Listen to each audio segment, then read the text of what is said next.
ಇಡ್ಲಿ ದೋಸೆ ಮಾಡಿದಾಗ ಈ ರೀತಿ ಕಡಲೆಕಾಳು ಉಪಯೋಗಿಸಿ ಒಂದು ಸೈಡ್ ಡಿಶ್ ರೆಸಿಪಿನ ಮಾಡಿ ತುಂಬಾನೇ ರುಚಿಯಾಗಿ ಕೂಡ ಇರುತ್ತೆ. ಹಾಗೆ ಆರೋಗ್ಯ ಕೂಡ ತುಂಬಾನೇ ಒಳ್ಳೆಯದು. ಈ ಕಡಲೆಕಾಳು ಮಸಾಲೆ ಕರಿ ಮಾಡೋದನ್ನ ತೋರಿಸ್ತಾ ಇದ್ದೀನಿ.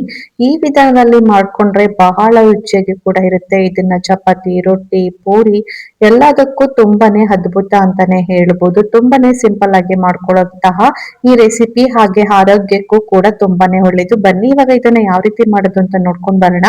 ಹಾಯ್ ಫ್ರೆಂಡ್ಸ್, ಎಲ್ಲರಿಗೂ ನಮಸ್ಕಾರ. ನಾಗು ಕುಕಿಂಗ್ ಚಾನಲ್ಗೆ ಸ್ವಾಗತ. ಹೊಸದಾಗಿ ನಮ್ಮ ಚಾನಲ್ ನೋಡ್ತಾ ಇದ್ರೆ ಪ್ಲೀಸ್ ಇವಾಗಲೇ ಸಬ್ಸ್ಕ್ರೈಬ್ ಮಾಡ್ಕೊಳ್ಳಿ, ಹಾಗೆ ಪಕ್ಕದಲ್ಲಿರುವ ಬೆಲ್ ಐಕನ್ ಕೂಡ ಕ್ಲಿಕ್ ಮಾಡಿ. ನೋಡಿ, ಈ ಕಪ್ ಅಳತೆಲಿ ನಾನು 1 ಕಪ್ ಆಗುವಷ್ಟು ಕಡಲೆಕಾಳನ್ನ ತಗೊಂಡು ಓವರ್ ನೈಟ್ ನೆನೆಸಿ ಇಟ್ಕೊಂಡಿದ್ದೀನಿ. ಅದನ್ನ ಇವಾಗ ಒಂದ್ 2 ರಿಂದ 3 ಬಾರಿ ನೀಟಾಗಿ ತೊಳೆದು ಈ ರೀತಿ ಇಟ್ಕೊಂಡಿದ್ದೀನಿ. ಇವಾಗ ಒಂದು ಕುಕ್ಕರಿಗೆ ನಾವು ರೆಡಿ ಮಾಡಿ ಇಟ್ಕೊಂಡಿರುವಂತಹ ಕಡಲೆಕಾಳನ್ನ ಹಾಕೊಳ್ತಾ ಇದ್ದೀನಿ. ನಿಮ್ಗೆ ಕಡಲೆಕಾಳು ಜಾಸ್ತಿ ಇಷ್ಟಪಡೋರು ಇನ್ನು ಸ್ವಲ್ಪ ಜಾಸ್ತಿನೇ ಹಾಕೊಂಡು ಟ್ರೈ ಮಾಡಿ ನೋಡಿ. ಟೇಸ್ಟ್ ಅಂತೂ ತುಂಬಾನೇ ಚೆನ್ನಾಗಿರುತ್ತೆ. ಕಡಲೆಕಾಳು ಹಾಕೊಂಡಿದ ನಂತರ ನಾನು 1 ಲೀಟರ್ ಅಷ್ಟು ನೀರನ್ನ ಹಾಕೊಂಡಿದ್ದೀನಿ. ಅಂದ್ರೆ ಕಡಲೆಕಾಳು ಮುಳುಗುವಷ್ಟು ನೀರನ್ನ ಹಾಕೊಂಡು ರುಚಿಗೆ ತಕ್ಕಷ್ಟು ಉಪ್ಪನ್ನ ಹಾಕೊಂಡು ಕುಕ್ಕರ್ ಮುಚ್ಚಳನ ಮುಚ್ಚಿ ಇವಾಗ ಇದನ್ನ ಏನಿಲ್ಲ ಅಂದ್ರೂ ಒಂದ್ 2 ವಿಸಿಲ್ ಬರ್ಸ್ಕೊಳ್ಳೋಣ. ಇದು 2 ವಿಸಿಲ್ ಬರುವಷ್ಟರಲ್ಲಿ ಇದಕ್ಕೆ ಚಿಕ್ಕದಾಗಿ ಒಂದು ಮಸಾಲೆನ ರೆಡಿ ಮಾಡ್ಕೊಳ್ಳೋಣ. ಒಂದು ಮಿಕ್ಸಿ ಜಾರಿಗೆ ನಾನಿಲ್ಲಿ 1 ಕಪ್ ಆಗುವಷ್ಟು ತೆಂಗಿನಕಾಯಿ ಪೀಸ್ ಅನ್ನ ಕಟ್ ಮಾಡಿ ಹಾಕೊಂಡಿದ್ದೀನಿ. ಅದೇ ಕಪ್ ಅಳತೆಯಲ್ಲಿ ನಾನು 3/4 ಕಪ್ ಆಗುವಷ್ಟು ಈರುಳ್ಳಿನ ಹಾಕೊಂಡಿದ್ದೀನಿ. ಏನಿಲ್ಲ ಅಂದ್ರೂ ಈರುಳ್ಳಿ ಒಂದ್ 2 ಮೀಡಿಯಂ ಸೈಜ್ ಈರುಳ್ಳಿನ ಹಾಕೊಂಡಿದ್ದೀನಿ. ಹಾಗೇನೆ ಒಂದ್ 2 ಗೆಡ್ಡೆ ಬೆಳ್ಳುಳ್ಳಿ, ಹಾಗೆ 1 ಇಂಚ್ ಆಗುವಷ್ಟು ಶುಂಠಿನ ಸಿಪ್ಪೆ ಎಲ್ಲ ಮೇಲೆಲ್ಲ ಹೊರದ್ಬಿಟ್ಟು ಕಟ್ ಮಾಡಿ ಹಾಕೊಂಡಿದ್ದೀನಿ. ಹಾಗೆ ಒಂದೇ ಒಂದು ಟೊಮೊಟೊನ ಕಟ್ ಮಾಡಿ ಹಾಕೊಂಡಿದ್ದೀನಿ. ಹಾಗೆ 1 ಸ್ಪೂನ್ ಆಗೋಷ್ಟು ಮೆಣಸು, ಒಂದ್ 7 ರಿಂದ 8 ಲವಂಗ, ಹಾಗೆ ಒಂದ್ ಅರ್ಧ ಇಂಚ್ ಆಗೋಷ್ಟು ಚಕ್ಕೆ, ಒಂದ್ ಅರ್ಧ ಹಿಡಿ ಆಗೋಷ್ಟು ಕೊತ್ತಂಬರಿ ಸೊಪ್ಪು, ಇಷ್ಟನ್ನು ಕೂಡ ಹಾಕೊಂಡು ಸ್ವಲ್ಪ ನೀರನ್ನ ಹಾಕೊಂಡು ಇದನ್ನ ಫನ್ನಿ ಪೇಸ್ಟ್ ಆಗಿ ನಾವು ರುಬ್ಕೊಂಡ್ ಬರ್ಬೇಕಾಗತ್ತೆ.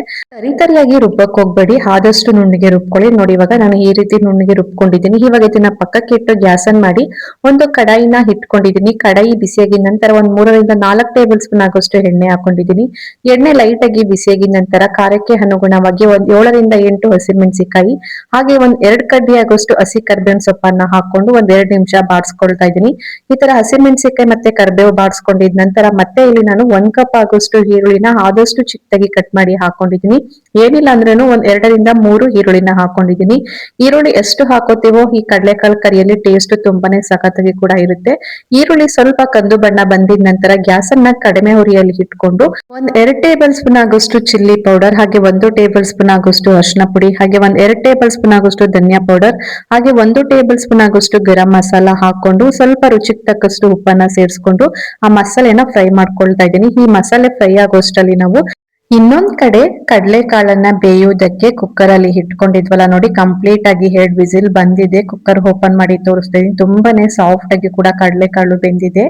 ಇವಾಗ ಈ ಕಡಲೆಕಾಳು ಮತ್ತೆ ಆ ನೀರನ್ನ ಒಂದ್ ಸಪ್ರೇಟ್ ಮಾಡ್ಕೋಬೇಕಾಗತ್ತೆ. ಯಾಕಂದ್ರೆ ನೀರು ಸ್ವಲ್ಪ ಜಾಸ್ತಿ ಆಗ್ಬಿಡುತ್ತೆ ಕರಿಗೆ. ನಮ್ಗೆ ಎಷ್ಟು ಬೇಕೋ ಅಷ್ಟನ್ನ ಮಾತ್ರ ನಾವು ಈ ನೀರನ್ನ ಉಪಯೋಗಿಸ್ಕೋಬೇಕಾಗತ್ತೆ. ನೋಡಿ, ಇವಾಗ ಕಡಲೆಕಾಳನ್ನ ಈ ರೀತಿ ಸಪ್ರೇಟ್ ಮಾಡ್ಕೊಂಡಿದೀವಿ. ಇವಾಗ ಈ ತರ ಮಸಾಲೆ ಎಲ್ಲ ಹಾಕಿ ಫ್ರೈ ಮಾಡಕ್ಕೆ ಇಟ್ಕೊಂಡಿದ್ವಲ್ಲ, ಈ ಮಸಾಲೆನೂ ಕೂಡ ಲೈಟ್ ಆಗಿ ಫ್ರೈ ಆಗಿದೆ. ಇವಾಗ ಸಪ್ರೇಟ್ ಮಾಡಿ ಇಟ್ಕೊಂಡಿರುವಂತಹ ಕಡಲೆಕಾಳನ್ನು ಕೂಡ ಹಾಕೊಂಡು ಎಣ್ಣೆ ಜೊತೆಗೆ ಮತ್ತೆ ಆ ಮಸಾಲೆ ಜೊತೆಗೆ ಕ್ಲೀನ್ ಆಗಿ ಒಂದ್ 3 ರಿಂದ 4 ನಿಮಿಷ ಈ ರೀತಿ ಫ್ರೈ ಮಾಡ್ಕೋಬೇಕಾಗತ್ತೆ. ಈ ರೀತಿ ಫ್ರೈ ಮಾಡ್ಕೊಂಡಿದ ನಂತರ ನಾವು ರುಬ್ಬಿರುವಂತಹ ಮಸಾಲೆನ ಹಾಕೊಳ್ತಾ ಇದೀನಿ. ನೋಡಿ, ನಾವು ಮಸಾಲೆ ತೋರಿಸಿರೋದು ಈ ಕಡಲೆಕಾಳಿಗೆ ತುಂಬಾನೇ ಪರ್ಫೆಕ್ಟ್ ಆಗಿ ಸರಿ ಹೋಗುತ್ತೆ. ನೀವು ಇನ್ನು ಸ್ವಲ್ಪ ಡಬಲ್ ಕ್ವಾಂಟಿಟಿಲಿ ಮಾಡ್ತೀವಿ ಅಂತ ಹೇಳಿದ್ರೆ ನಾವು ತೋರಿಸಿರುವ ಇಂಗ್ರೀಡಿಯೆಂಟ್ಸ್ ನ ಇನ್ನು ಸ್ವಲ್ಪ ಜಾಸ್ತಿನೇ ಹಾಕೊಂಡು ಈ ಮಸಾಲೆನ ರೆಡಿ ಮಾಡ್ಕೋಬೇಕಾಗತ್ತೆ ಅಷ್ಟೇನೆ. ಈ ಮಸಾಲೆನ ಇವಾಗ ಹಸಿ ಸ್ಮೆಲ್ ಎಲ್ಲ ಹೋಗ್ಬೇಕು.